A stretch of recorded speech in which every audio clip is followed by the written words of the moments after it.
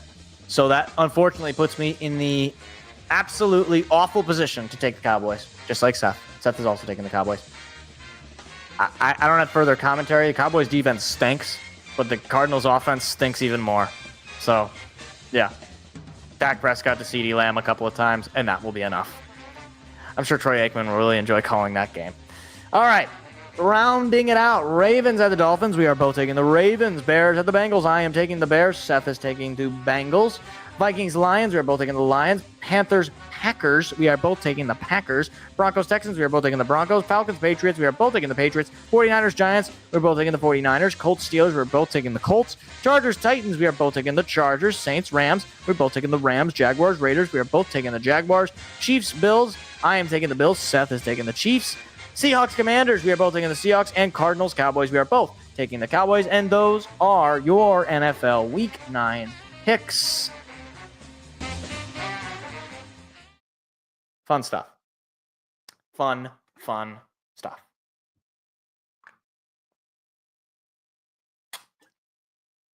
All right. So that's the show. All right. Show notes. Look ahead. Won't be going live for the Michigan State game. Don't think I really need to say that anymore. Probably won't be going live for any Michigan State games for the rest of the year. Lions game this Sunday, 1 o'clock start. So we will be live around 12:50, 12:55-ish. So keep an eye out for that. It'll be the earliest game we've had in a pretty long time. We've had a lot of primetime games all in a row here. But we'll be live for that. And then, of course, week from today, we'll be back with all the sporting news of the week. So if you did enjoy, please hit the like, hit the subscribe button. I do greatly appreciate it. And have a great rest of your night. Hopefully the Red Wings will get the win tonight, right? All right. See you later, everybody. Goodbye. See ya.